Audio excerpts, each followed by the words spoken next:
2 minutes ago, the entire women's basketball world stopped breathing. Picture this. The lights in the Indiana Fever practice gym dim, just enough for the cameras to catch every flicker of emotion on her face. Caitlin Clark stands at center court, jersey still damp from a 2-hour shoot-around, hair pulled back like she's ready for war. Sue Bird, yes, the Sue Bird, the living legend who once carried this sport on her own back, walks up beside her, places a hand on her shoulder, like a queen knighting the air everyone tried to bury. And then Sue says it, clear enough for every microphone in the building to catch it. I want to personally thank Caitlin Clark for lifting up our sport. She carried a load none of us were brave enough to carry. And to the people who left her off that plane to Paris, we were wrong. The gym erupts. Phones shoot up like fireworks. Grown men in the rafters start chanting her name like it's a prayer. Caitlin doesn't flinch. She just smiles, that calm bird smile. 2 minutes ago, the entire women's basketball world stopped breathing. Picture this. The lights in the Indiana Fever practice gym dim, just enough for the cameras to catch every flicker of emotion on her face. Caitlin Clark stands at center court, jersey still damp from a 2-hour shoot-around, hair pulled back like she's ready for war. Sue Bird, yes, the Sue Bird, the living legend who once carried this sport on her own back, walks up beside her, places a hand on her shoulder, like a queen knighting the air everyone tried to bury. And then Sue says it, clear enough for every microphone in the building to catch it. I want to personally thank Caitlin Clark for lifting up our sport. She carried a load none of us were brave enough to carry. And to the people who left her off that plane to Paris, we were wrong. The gym erupts. Phones shoot up like fireworks. Grown men in the rafters start chanting her name like it's a prayer. Caitlin doesn't flinch. She just smiles that calm ... Midwestern smile that says I already knew my time was coming, but thank you for finally saying it out loud. Cut to the graphic exploding across every sports network at once. Team USA regrets Caitlin Clark's snub. Sue Bird issues public apology. Fans lose their minds. 2 minutes ago, the old guard finally blinked.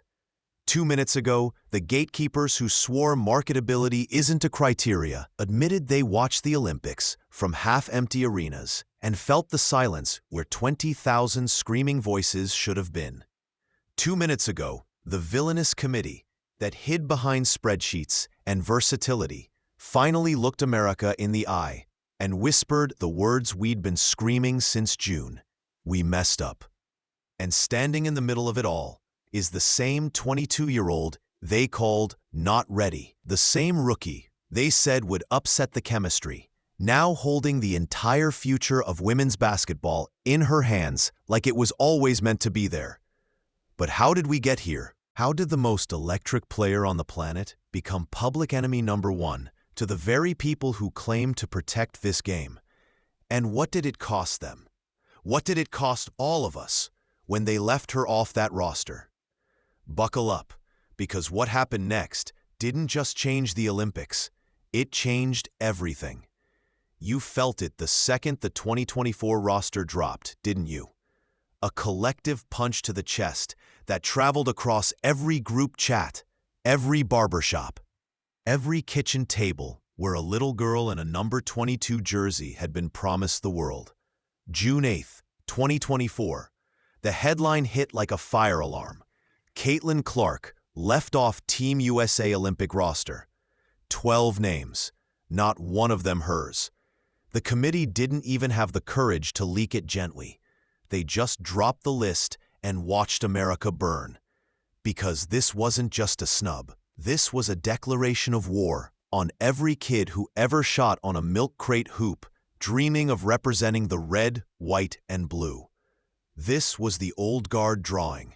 Line in the hardwood. You can break every record, sell out every arena, drag an entire league into the spotlight on your rookie back alone. But if you don't check the right boxes on our secret little rubric, you stay home. Jen Rosati, chair of the selection committee, went on national television with that ice-cold smile and said the words that still make blood boil. Popularity and TV ratings were never part of the criteria. Never part of the criteria. Let that sink in. While the rest of the sporting world was begging for eyeballs, begging for relevance, begging for the next generation to fall in love, they proudly announced they were the last amateurs left in the Olympic movement. And we paid for it. Paris 2024, Team USA versus Japan. 13,040 people in the stands. 13,000. A Japanese fan holds up a cardboard sign, "You couldn't script better if you tried. You need Caitlin Clark to beat us." The camera caught it. The internet immortalized it. And somewhere in Indiana, a 22-year-old who should have been dropping dimes in front of the world was watching from her couch, smiling like she already knew the ending. Because here's what they forgot. Caitlin Clark doesn't need their validation. She's been the most disrespected superstar in American sports and turned every slight into rocket fuel. She didn't cry. She didn't subtweet. She said, "No disappointment, just motivation." 4 years comes fast. And in that single sentence, she aged the entire committee about 40 years. The stakes were never just a plane ticket to Paris. The stakes were the soul of women's basketball. The stakes were whether this sport would finally step into the future or keep clutching pearls in the past. The stakes were every little black, brown, white, immigrant, queer, small-town kid who looked at Caitlin and saw proof that the American dream still lets outliers rewrite the script. And as those half-empty arenas in Paris flashed across the screen night after night, as the ratings came in lower than anyone dared predict, one question started burning in every corner of the country. How much longer could they keep pretending they didn't make the biggest mistake in Olympic basketball history? What happened next wasn't just regret, it was reckoning. And when the whispers finally turned into words spoken on a microphone for the world to hear, the silence that followed was louder than any roar Paris never got to experience. Let's pull the curtain all the way back on the people who decided the future of women's basketball in a closed room with no cameras, no accountability, and apparently no Wi-Fi, because they clearly weren't watching what the rest of the world was seeing. Meet the villains of our story, the selection committee, a fortress of former players turned gatekeepers, led by Jen Rosati, Dawn Staley, and the shadow presence of Cheryl Reeve. These are women who once fought tooth and nail to be seen, women we cheered for, women who carried torches so the next generation could run under stadium lights. And somewhere along the way, they forgot what it felt like to be the kid on the outside begging for a chance. Jen Rosati steps to the podium first, voice steady, chin high, and delivers the line that will haunt her forever. We have criteria that have been in place for decades. Marketability is not one of them. Translation: we don't care that this girl is selling out NBA arenas in towns that haven't cared about women's hoops since the Dream Team was in diapers. We don't care that little Latina girls in Texas and Somali kids in Minnesota are wearing her jersey to school like it's a superhero cape. We don't care that the WNBA's television ratings tripled the second she touched professional hardwood. We have our rubric, and the rubric is God. Then there's Diana Taurasi, the queen who once upon a time was the brash rookie shaking you up the league. She didn't even wait for the roster to drop before she aimed and fired. Reality is coming, she smirked on a podcast, talking about rookies in general, but everyone knew exactly who she meant. Reality is coming. As if Caitlin Clark hadn't already dragged the entire sport into a new dimension with logo threes and no-look dimes that made grown commentators lose their vocabulary. As if the reality wasn't that Diana got her first Olympic gold at 24, with 0 WNBA games played, but somehow Caitlin at 22, with the weight of the world on her shoulders, was too green. The hypocrisy hung in the air thicker than Paris humidity. And don't sleep on Cheryl Reeve, head coach of the Minnesota Lynx, standing on the sideline, arms crossed, like she was guarding Fort Knox, every time Indiana came to town. Cameras caught it. The eye rolls, the tight lips, the way she refused to clap after Clark dropped 40 on her team, like it was a Tuesday. Reeve, who built her legacy on fierce defense, suddenly looked terrified of the one player defending the future of the game itself. These women weren't evil. That's what makes it sting worse. They were protectors turned jailers. They saw a rookie shattering every metric they once used to measure greatness, and instead of opening the gates, they triple-locked them. They told themselves it was about team chemistry, about versatility, about protecting Caitlin from the cruel optics of riding the bench. But deep down, in the places we don't admit out loud, some of them were scared.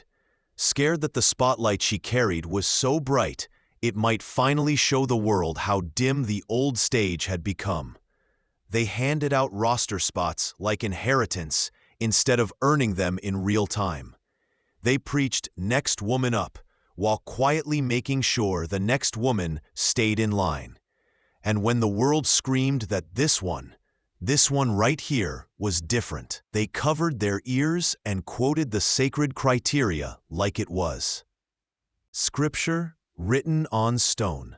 But stone cracks, and as the Olympic Games tipped off and the arena stayed half empty, as foreign fans waved homemade signs begging for the player who wasn't allowed to come, something started shifting inside even the most stubborn hearts.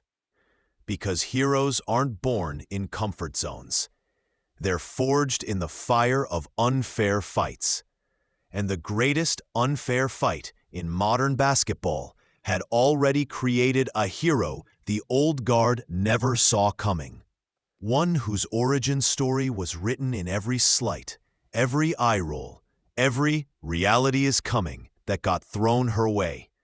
And when that hero finally stepped into the light they tried to keep from her, the reckoning was going to be biblical. While they were busy guarding the gates, Caitlin Clark was busy building an entirely new kingdom. One sold-out arena, one impossible assist, one quiet smile at a time.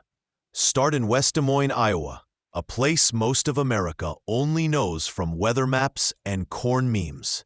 That's where a skin girl with a ponytail and a dream started launching 30-footers before she could drive. Her dad, Brent, a mid-level executive who played Division III ball, built her a hoop in the driveway and told her the only thing that mattered was outworking yesterday's version of herself. Her mom, Anne, the daughter of immigrants who learned early that America rewards the ones who refuse to blink, taught her that grace is the sharpest weapon you'll ever carry. That was the foundation. Work like an underdog. Carry yourself like you already belong. Fast forward to Iowa City, where she walked onto a campus that hadn't sniffed a Final Four in 30 years and basically said, "Hold my Gatorade." 4 years, 2 National Player of the Year trophies, the all-time NCAA scoring record, men or women, and a fan base that turned Carver Hawkeye into the hottest ticket in college sports. She did it while majoring in marketing, posting a 3.9 GPA, and FaceTiming little girls in cancer wards who just wanted to know if the logo 3 was real. She never missed a class, never missed a child's letter, never missed a chance to remind everyone watching that women's basketball could be appointment television. And she did it all while looking like the girl next door, because she was the same girl who still calls her grandmother every Sunday, the same girl who cried when her high school coach texted her after the snub, the same girl whose favorite pregame meal is still her mom's lasagna and a side of Midwest humility. Then the WNBA called. Draft night. Commissioner Kathy Engelbert opens the envelope. With the first pick in the 2024 WNBA draft, the Indiana Fever select Caitlin Marie Clark. The place detonated. Grown men in suits were ugly crying. Little girls in handmade 22 jerseys were screaming like they'd just been told they could be president. She walked across that stage in a white blazer that cost less than some veteran sneakers and thanked every single person who ever told her no. Because every no had carved her into the yes the league desperately needed. Rookie year? 17.9 points, 10.4 assists, 19 assists in a single game, a record that made the old heads choke on their coffee. She turned Gainbridge Fieldhouse into the new Mecca. She turned road arenas into her personal playground. She turned casual sports fans into diehards who now argue about guard play at Thanksgiving. And every single night, win or lose, she signed every jersey, took every selfie, and answered every question like the first one still mattered. But here's the part that turns her from star to movement. She never once swung back at the shade. When Diana dropped the "reality is coming" bomb, Caitlin smiled and broke the rookie assist record 2 weeks later. When Cheryl Reeve rolled her eyes on national TV, Caitlin dropped 40 on Minnesota and then asked the ball girl if she needed help carrying water. When the committee said she didn't fit their criteria, she sent handwritten notes to every teammate headed to Paris wishing them gold, then went to practice and shot 500 threes like the Olympics were happening in her driveway. That's the difference. They measured her in spreadsheets. She measured herself in the size of the dreams she was waking up in strangers. Sue Bird saw it first. That's why the greatest point guard who ever lived started texting her after games, sending voice notes that basically said, "Kid, you're carrying the torch now, whether they hand it to you or not." That's why Aja Wilson, Brianna Stewart, even Sabrina Ionescu started speaking her name in rooms where rookies usually whisper. They recognized the same fire they once had, only brighter, purer, impossible to gatekeep. Because Caitlin Clark isn't just a basketball player. She's the proof that the American dream still takes late-night gym sessions, immigrant family grit, and a refusal to let anyone else write your story. She's the reminder that sometimes the kid from nowhere shows up and rewrites everywhere. And when the moment came for the old guard to finally look her in the eye and admit what the whole world already knew, she was ready. Not with anger, not with pettiness, but with the quiet, unshakable strength of someone who was built for exactly this kind of redemption. The storm had been building for years, and when it finally broke, it didn't just wash away the excuses. It baptized the future.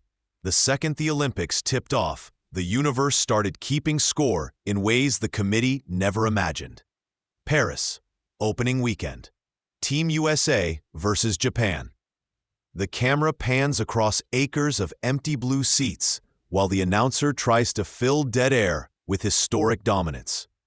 Cut to a bar in Indianapolis where 30,000 people would have killed for those tickets, screaming at televisions because their girl was home on a couch.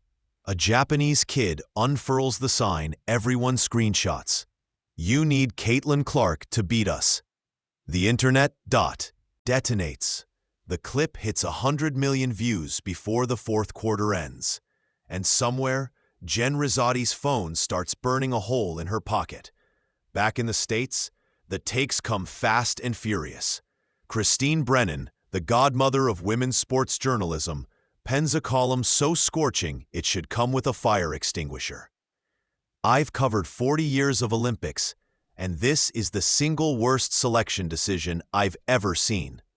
Congratulations, USA Basketball. The last amateurs left are the ones running the show. Stephen A. Smith goes full scorched earth on First Take. Y'all don't need an MBA to know you don't leave the biggest draw in the sport at home. That wasn't a roster decision. That was malpractice. Even The Atlantic drops a think piece titled "The Gatekeepers versus the Future." And then the veterans start cracking. Dawn Staley, the same Dawn Staley who helped sign off on the list, goes on NBC mid-tournament and lets the truth slip like it's been choking her. If we were picking the team today, after what Caitlyn's done the last 2 months, she'd be on it. The reporter blinks. The clip loops for 48 straight hours. Translation: we were wrong, and the receipts are brutal. Inside the WNBA, the temperature rises to volcanic. Diana Taurasi, who once laughed about reality coming, suddenly goes radio silent every time a mic appears. Cheryl Reeve gets asked about the empty seats in Paris and snaps, "We're focused on winning gold." But her voice wavers like someone who just saw the monthly viewership report. Reporters smell blood. Every post-game presser becomes a referendum. Every veteran who once defended criteria now mumbles about timing and process. The fortress is leaking. Meanwhile, Caitlin Clark keeps doing Caitlin Clark things. 19 assists in a single game. Back-to-back 30-point double-doubles. Selling out arenas in cities that haven't sold out since the Jordan era. And every time a reporter shoves a microphone in her face asking about the snub, she smiles that calm, glacier-melting smile and says, "I'm just focused on getting better." 4 years comes fast. Translation: keep watching. The pressure cooker is rattling now. Hashtags are trending that the league can't control. Hashtag we were wrong Caitlin. Hashtag empty seats speak. Hashtag Clark carries. Former players who stayed quiet start posting stories of support. Little girls flood Sue Bird's mentions, begging her to fix it. The old guard's defenses are crumbling in real time, and the whole world is watching the cracks spread. Because this isn't about one roster spot anymore. This is about whether women's basketball will finally step into the future it's been promised for decades, or keep clutching the past until the arena lights go dark. And right when the silence became unbearable, when even the most stubborn veterans couldn't pretend the empty seats weren't screaming her name, one legend finally grabbed a microphone, looked straight into the camera, and spoke the words the entire country had been waiting to hear. What she said next didn't just end the debate, it ended an era. The room is quiet enough to hear a heartbeat. Gainbridge Fieldhouse, practice court, cameras rolling, every major outlet crammed shoulder to shoulder because the rumors hit X an hour ago. Something big is happening with Caitlin Clark and Team USA. She walks in wearing a simple gray hoodie, hair in that signature ponytail, looking like she just rolled out of study hall instead of the most seismic moment in women's basketball since Title IX. Sue Bird steps up first. The GOAT point guard, 10 Olympic medals around her neck over the years. Voice steady, but thick with something that sounds a lot like repentance. "I need to say this publicly because it should have been said a long time ago," Bird begins. The feed is live. Millions already watching. Caitlin Clark has carried a heavier load for this sport than any rookie I've ever seen. She has brought new eyes, new voices, dreams into our league, and when the time came to reward that, we left her home. That was a mistake. That was our mistake. And on behalf of every person who had a hand in that decision, I am sorry. The gym inhales as one organism. Caitlin's eyes soften, but she doesn't interrupt. She lets the moment breathe. Bird turns to her directly. You deserved to be in Paris. You deserved to wear USA across your chest this summer. And the fact that you still rooted for us every single game, still texted the rookies on the team encouragement, still showed up for this sport every day without 1 ounce of bitterness, that is the real reason you're the future. So thank you. Thank you for lifting all of us up, even when we didn't lift you. A single tear slides down Caitlin's cheek, but the smile that follows could power the entire city. She steps to the microphone like she was born holding it. I'm not gonna lie, she says, voice calm, Midwestern, unbreakable. When the roster came out, it hurt. I also knew hurt doesn't get the last word. Work does. Growth does. Love for the game does. So I just went back to the gym and tried to turn that hurt into something that would make the next generation proud. She pauses. The room leans in. And if me being left off that team woke even one little girl up to how bright her own future can be, if it made one kid in a small town believe she belongs on the biggest stage no matter where she started, then I'd live that summer 1,000 times again. The place explodes. Players on the practice court start clapping first, then stomping, then chanting her name like it's Game 7. Sue Bird is openly crying now. Cameras catch Fever teammates hugging, some of them sobbing, because they know what this moment just did to every narrative that tried to shrink her. Then Caitlin does the most Caitlin thing imaginable. She looks straight into the lens, talking to every kid watching on a phone in a housing project, in a trailer park, in a refugee project, community center, and says, 4 years comes fast, and when 2028 gets here, I'm not coming to participate. I'm coming to dominate. Because this jersey, she taps the USA basketball logo someone just handed her, isn't given. It's earned. And I plan on earning it so loud the whole world hears it. The feed cuts to commercial, and the internet immediately breaks. Hashtag Thank You Caitlin trends worldwide in 6 minutes. Stephen A. Smith posts a 30-second clip screaming, I told y'all she was different. Charlemagne the God calls it the classiest assassination of an entire committee in sports history. Little girls start posting videos of themselves shooting threes with the caption, 4 years comes fast. Back in the gym, Caitlin hugs Sue Bird like she's passing the crown in real time. Sue whispers something we can't hear, but Caitlin's laugh, bright, free, victorious, tells us everything. The old criteria burned to ash in one press conference. The gatekeepers reduced to footnotes, Bef. The echo even faded. The future, officially in the hands of the calmest storm women's basketball has ever seen. And just when you thought the story couldn't get louder, the ripple effects hit like a tidal wave nobody saw coming. Arenas started selling out before tickets even dropped. Networks started rewriting contracts. And an entire generation of kids who were told to wait their turn decided the wait was over. What happened next didn't just heal a wound. It refaced the whole damn game. The second Sue Bird's apology left her lips, the earthquake registered on every phone in America. Within 30 minutes, hashtag WeOhCaitlin was the #1 trending topic in the United States, right above the actual presidential election.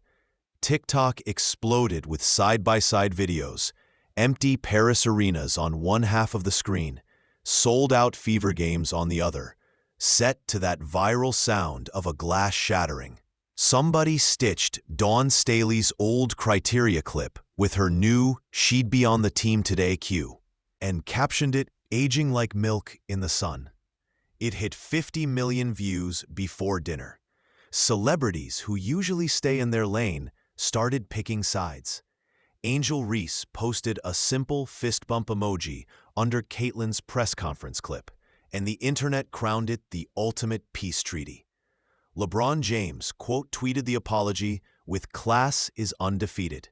Megan Thee Stallion went live from a Houston nail salon screaming, "That's my point guard."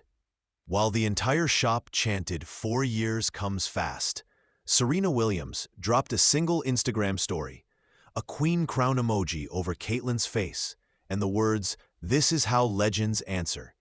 Then the receipts started rolling in like a tidal wave. The WNBA quietly released attendance figures for the second half of the season.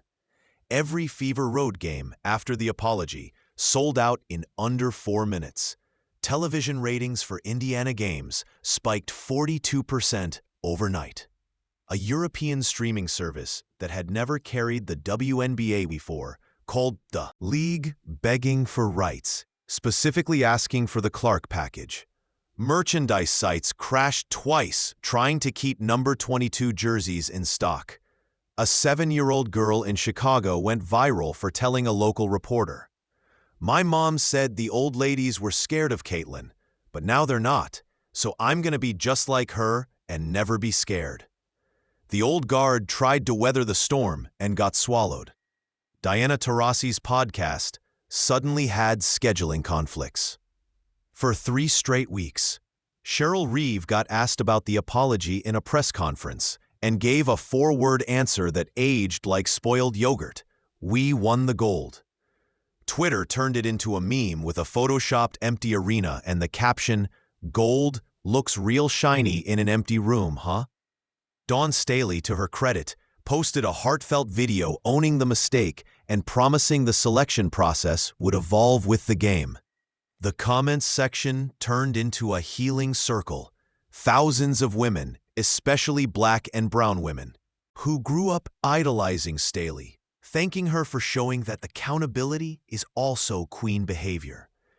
And in living rooms across the country, something quieter but more powerful started happening.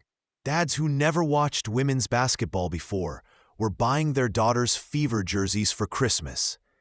Immigrant moms in Queens were texting the apology clip to their sisters back home, saying, "Look, this is America when it finally listens." Little boys in rural Georgia started asking for ponytails because Caitlyn's is cool. The ripple wasn't just numbers. It was identity. It was proof that when one woman refuses to shrink, the whole room has to grow. The league felt it in real time. Season ticket renewals for 2025 broke records before the current season even ended. Sponsors who had been monitoring the women's space suddenly started throwing 9-figure deals at the table. And every rookie set to enter the 2025 draft started talking about carrying the load the way previous classes talked about rings. The villains didn't vanish. They just got real quiet. The criteria binders got moved to the back of the closet. The wait your turn speeches got deleted from the hard drives. Because the aftermath made one thing crystal clear. You can cling to the old ways all you want, but the future has a left-handed crossover and a smile that doesn't need your permission. In the end, the shockwaves weren't about revenge. They were about revelation. That one woman's grace under fire can force an entire sport to look in the mirror and choose who it wants to be when the whole world is finally watching. And when the dust settled, the only question left wasn't whether the game would ever be the same. It was how bright we were all willing to let it burn. The smoke has cleared, the seats are full again, and the only thing louder than the critics ever were is the sound of a generation choosing hope over hierarchy. Caitlyn Clark didn't just survive the snub, she turned it into the something. Greatest origin story women's basketball has ever been gifted. She took the blade they handed her and carved a door wide enough for every kid who's ever been told, "Not yet, not you," or "not ready." She proved that real power doesn't scream. It simply refuses to dim. That's the moral that will outlive every headline. Dignity always outruns disdain. The second you choose grace over grievance, you disarm every gatekeeper who ever tried to measure your worth with their dusty ruler. Caitlyn could have dragged names, leaked texts, played the victim card the internet would have paid millions for. Instead, she went to the gym, sent congratulations to the team that left her, and let her game do the prosecuting. And in the end, the jury wasn't a committee, it was the people. Little black girls in braids, Latina teens saving allowance for tickets, queer kids in red states who finally saw someone unstoppable who looked like the future they were promised. This is bigger than one roster, one Olympics, one apology. This is the moment the sport grew up. The moment it looked at tradition and said, "Thank you for the foundation, but the house needs new windows so everyone can see the light." The moment legacy stopped being about protecting what was and started being about building what's next. Sue Bird passing that torch in front of the world wasn't nostalgia. It was revolution with tears in its eyes. And here's the part that should make every single one of us stand taller. Caitlin Clark is every immigrant parent who worked 3 jobs so their daughter could shoot on a lighted hoop after dark. She's every small-town kid who was told people like you don't make it. She's every woman who smiled through the meeting where they questioned her readiness while quietly rewriting the whole damn presentation overnight. Her story is proof that America still has room for outliers, still rewards the ones willing to carry the load when no one else will. 4 years comes fast, she said. And when Los Angeles 2028 rolls around, the roster won't be decided by who's owed or who's next in line. It'll be decided by who kept showing up when the world tried to sit them down. That's the new criteria now. Unwritten but unbreakable. Heart, hustle, and the refusal to let anyone else define your ceiling. So let the old guard keep their binders. Let the skeptics keep their shade. The future is already in the gym. Ponytail swinging, logo 3s raining, and a smile that says the table just got bigger because one woman decided shrinking was never an option. This is how movements are born. Not with anger, but with a quiet "watch me" that echoes so loud it rearranges the stars. And if you feel that fire in your chest right now, good. That's the point. Carry it, share it, live it. Because the lesson isn't just Caitlin's, it's ours. We started this ride 2 minutes ago, when Sue Bird handed Caitlin Clark the apology the entire country had been screaming for. And now look where we are. Arenas sold out before the ink dries. Little girls wearing 22 like it's armor. And a sport that finally admitted the future doesn't wait for permission slips. This wasn't just a win for Caitlin. This was a win for every kid who's ever been counted out because of where they're from, who they love, or how fast they rose. This was the moment women's basketball looked in the mirror, saw the cracks, and decided to become unbreakable instead of untouchable. So here's the truth we're all carrying out of this story. The table is bigger now, and there's room for every single one of you. Your voice, your jersey, your dream, none of it has to wait its turn anymore. If this hit you in the chest the way it hit me, do 3 things right now. Drop your fire in the comments. Tell me who you're carrying the load for. Tell me whose poster is going up on your wall tonight. Then smash that like button so hard the algorithm feels it. And subscribe. Turn on the bell, because we're not just watching the revolution. We're building it. One story, one share, one sold-out night at a time. The old era ended the second grace beat gatekeeping. The new one starts every time someone like you decides the wait is over. See you in the stands, family. 4 years comes fast, and we're just getting started.